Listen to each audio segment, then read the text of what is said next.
안녕하십니까. 사명기업으로 리서치를 맡게 된 리서치팀 서동우입니다.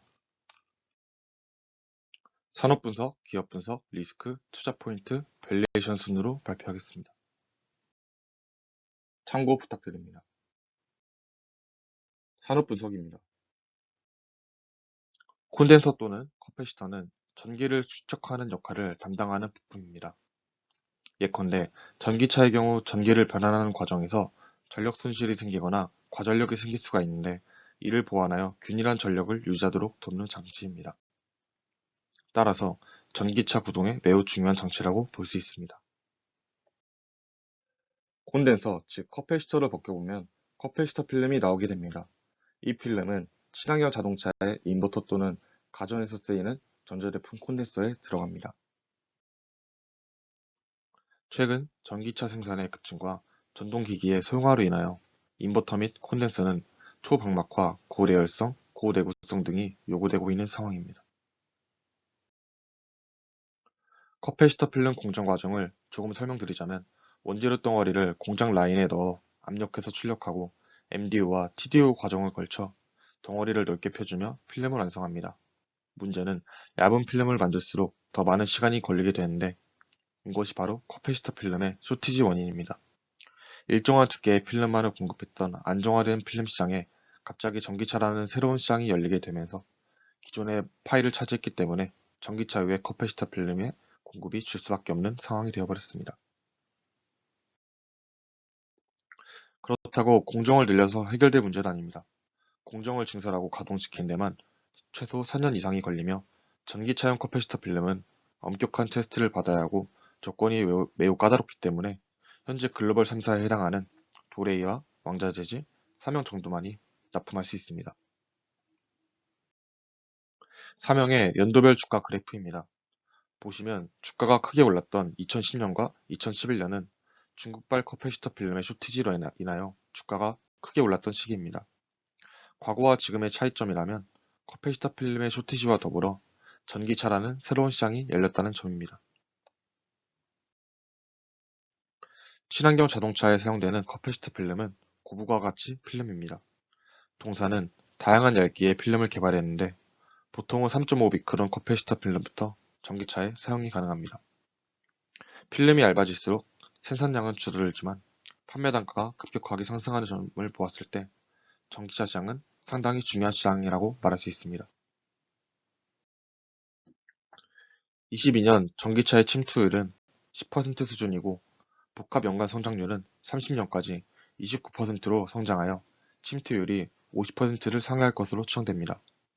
커패시터 필름은 전기차의 핵심 소재인 만큼 비슷한 성장세를 보여줄 것으로 기대되고 있습니다.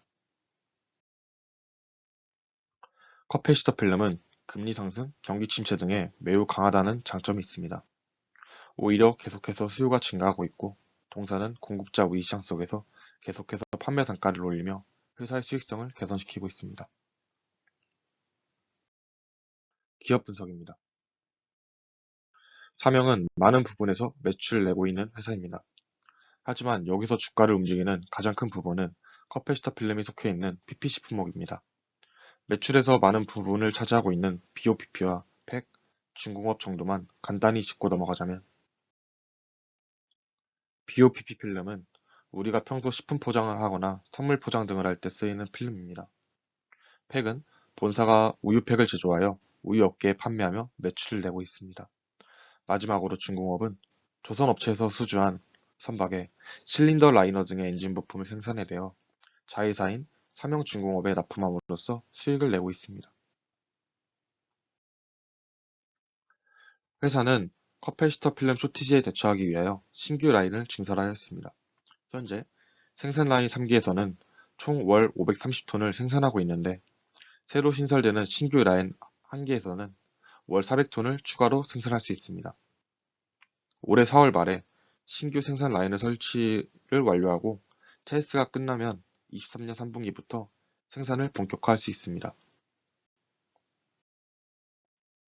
신 공장의 수율은 구 공장 대비 50% 이상이 개선될 것으로 예상됩니다.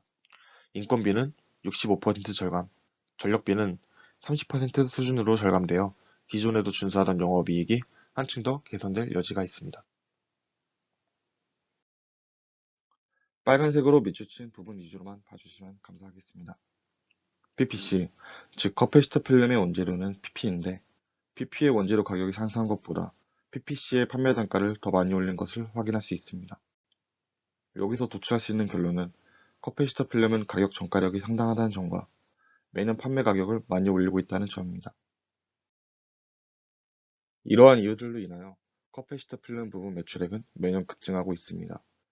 전년 대비해서는 매출액이 약 29% 증가하였습니다.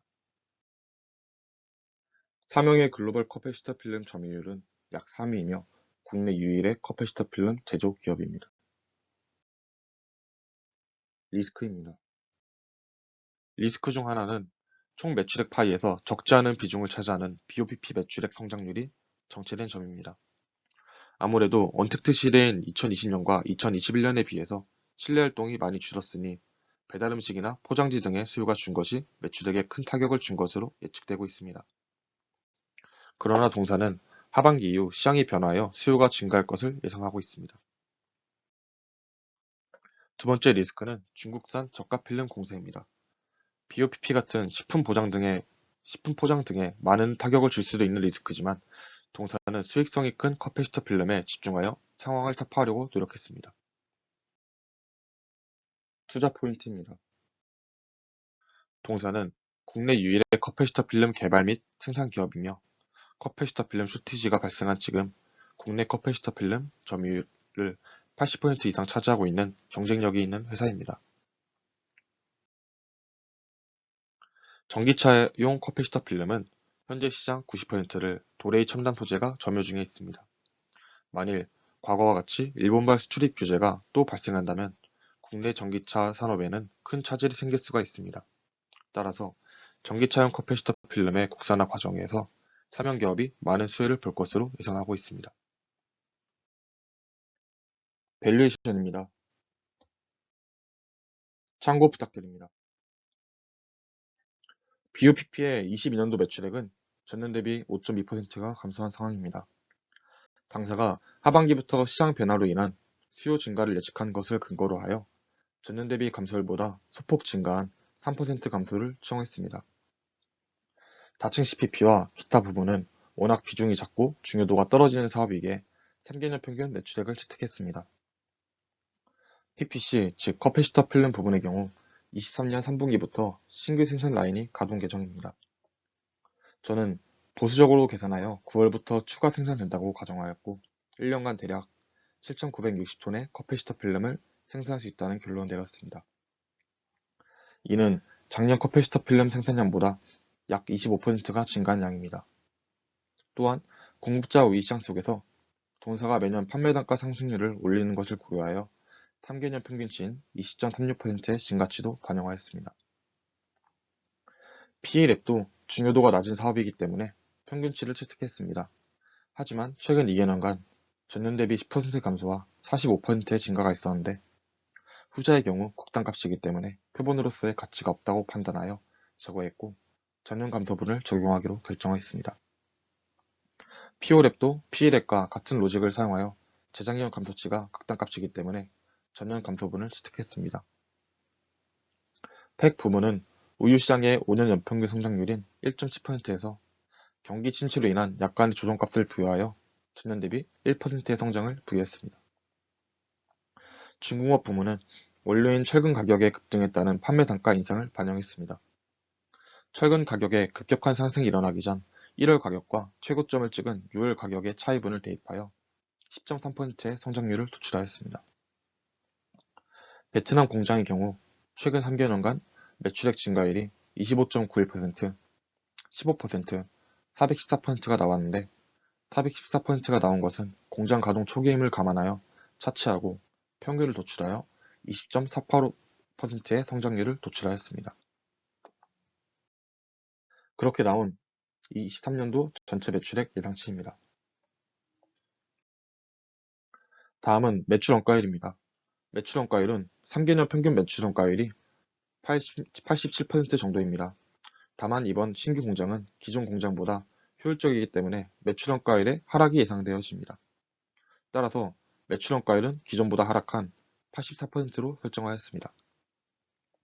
판매 관리비는 신규 라인 증설로 인해서 전년 대비 판관비에서 증가될 것으로 예상되어집니다. 동사는 사업 부분만 10개 가까이 되는데 그중 매출액 비중이 27% 정도 되는 커패시터 필름 부분과 관련해서 신규 라인을 증설한 것이기 때문에 판관비의 드라마틱한 상승까지는 발생하지 않을 것이라고 생각합니다. 또한 기존 사업 부분 중 적자 사업으로 추정되는 CPP와 랩 등의 부분에서 단계적인 사업 축소를 예상하고 있기 때문에 신규 라인 증설로 인한 판관비의 상승분을 어느 정도 절충해줘도 된다고 판단했습니다. 따라서 판관비의 증가율은 7%를 부여하였습니다. 다음으로 멀티플 산정에 대한 로직을 설명드리겠습니다. 동류그룹인 도레이와 오지제지의 예상 2개년 PER은 PER 평균치는 대략 9.45배 정도가 나옵니다. 하지만 이 기업들은 모두 일본 기업이라 단순 비교에는 무리가 있다고 판단하였고 서로 다른 사업 부분도 있기에 굳이 경쟁자들의 PER을 그대로 고수할 필요는 없다고 판단하였습니다. 가장 큰 이유는 높은 성장률과 기대감을 근거로 수년간 높은 PER을 받고 있는 삼형에게 PER 9배를 부여한다면 가치평가에 큰 문제가 생길 것이라고 판단했습니다. 2023년은 지속적인 공급자 위상 속에서 가격 상승 시기에 발맞춰 생산량이 높게 증가하기 때문에 상당한 매출액의 상승이 예견되는 시기이며 동사는 전기차 시장에 많은 수혜를 받을 것으로 예상되기 때문에 높은 PER을 계속해서 정당화해도 된다고 판단했습니다. 따라서 전년도 PER에서 하락한 22배의 PER을 부여하였습니다. 2023년 예상 주가 4,910원이고 투자 의견 버의를 제시합니다. 24년도 매출액입니다. BOPP의 경우 당사는 향후 수요 증가를 예측했지만 저는 언택트 시대만큼의 수요가 나오기는 당분간 힘들 것으로 예상했습니다. 다만 24년은 23년보다 경기가 약간 좋아질 것으로 예상되는 만큼 BOPP 매출액은 전년 대비 1% 감소로 수정합니다. 다층 CPP는 적자 사업이고 점진적 사업 축소를 예상하므로 전년 대비 2% 감소를 예측합니다. PPC의 경우 올해부턴 풀캐파로 생산이 가능합니다. 전년 대비보다 생산량이 40.2% 증가하며 경기 침체를 겪고 있는 23년도보다 시장 여건이 개선되어질 것이고 커패시터 필름 수요의 지속적인 폭주 때문에 가격 상승분을 더 부여해도 된다고 판단했습니다. 글로벌 커패시터 필름은 2027년까지 대략 복합 연간 성장률 3% 증가할 것으로 예상되기 때문에 전년 대비 판매 단가 상승률을 3% 부여했습니다. PL랩과 PO랩 둘 모두 나아진 경제 여건을 근거로 하락률을 소폭 조정합니다. 각각 8% 감소와 5% 감소를 부여했습니다. 팩은 우유의 시장 성장률을 반영했습니다. 대체우유 시장이 향미우유 시장을 대신해서 성장 중에 있긴 하나 시장의 총파이가 너무 작은 편이며 세계 우유 시장은 연평균 약 5.5%의 성장률을 보여주고 있지만 본사는 국내 우유 업계에만 팩을 공급하고 있으며 수출 사업 확대에 대한 생각은 없기 때문에 전년 대비해서 성장률을 감소시켜야 된다고 판단하였습니다. 전년 대비 매출액에서 0.3%의 증가를 예측합니다. 기타 부문은 3개년 평균치를 실득했습니다. 중공업은 작년 높은 성장률은 판매 단가를 올린 매출 성장률이니 이번 연도에는 다시 반납해줘야 된다고 판단했습니다. 3%의 성장을 예상합니다. 베트남의 경우 당사가 해외 성장에 적극적인 것을 감안하여 성장률을 소폭 증가해 전년 대비 21%의 증가를 예상합니다. 그렇게 나온 24년도 예상 매출액입니다. 24년 매출 원가율은 동사가 가격 정가 능력이 있는 기업이며 현재 진행 중인 신규 사업이 없기 때문에 동결하기로 결정하였습니다. 판관비도 전년도와 크게 달라질 요인을 찾지 못하여 국내 10년 평균 물가 상승률을 취득하였습니다. EPS는 전년 대비 73%가 증가했는데 필자는 10%의 EPS 성장률마다 미래 예상 PR을 하나씩 낮춰주기로 결정하였습니다. 따라서 24년 예상 PR은 15, 예상 주가 5,790, 투자 의견 버의를 제시합니다. 25년도 매출액입니다. BOPP의 경우 25년도부터는 경기 침체에서 많이 벗어날 것이고 사람들의 소비 세가 증가함에 따라 전체적인 포장 수요 등이 늘어날 것으로 예상되기 때문에 더 이상의 매출액 감소폭은 없다고 가정하였습니다. 매출액은 동결입니다. 다층 CPP와 기타 P랩과 PO랩의 로직은 동일하니 참고 부탁드립니다. PPC의 경우 2024년부터 생산량은 최대치로 생산하기 때문에 전년 대비 생산량 증가에 대한 조정값은 없습니다. 다만 지속적인 공급자 위상 속에서 본사가 일관적인 가격 상승을 할 것이라는 점은 지속됩니다. 25년도부터는 기하급수적으로 전기차 생산이 증가할 것이고 수혜를 받을 것이기 때문에 전년 대비 판매 단가 상승률을 5% 부여합니다. 팩은 전년과 같은 로직으로 위유 시장의 성장률은 지속적으로 감소시키는 것이 맞다고 판단하였습니다. 전년 대비 성장률 0.1% 증가합니다. 중공업의 경우 별다른 이슈가 없는 한 전년도 매출액에서 크게 벗어나지 않을 것으로 예상되어집니다. 매출액 동결을 예상합니다. 베트남의 경우 지속적인 고성장을 할 것이라는 점은 의견이 동일하나 어느 시점부터는 높은 성장률이 한계 체감할 것으로 예상되어집니다. 따라서 전년도보다 소폭 낮아진 매출액 성장률 20%를 부여합니다. 매출원가율과 판관비는 전년도와 로직이 동일합니다. 따라서 2025년 예상 PER은 13, 예상 주가는 6,060원, 투자 의견 버의를 제시합니다.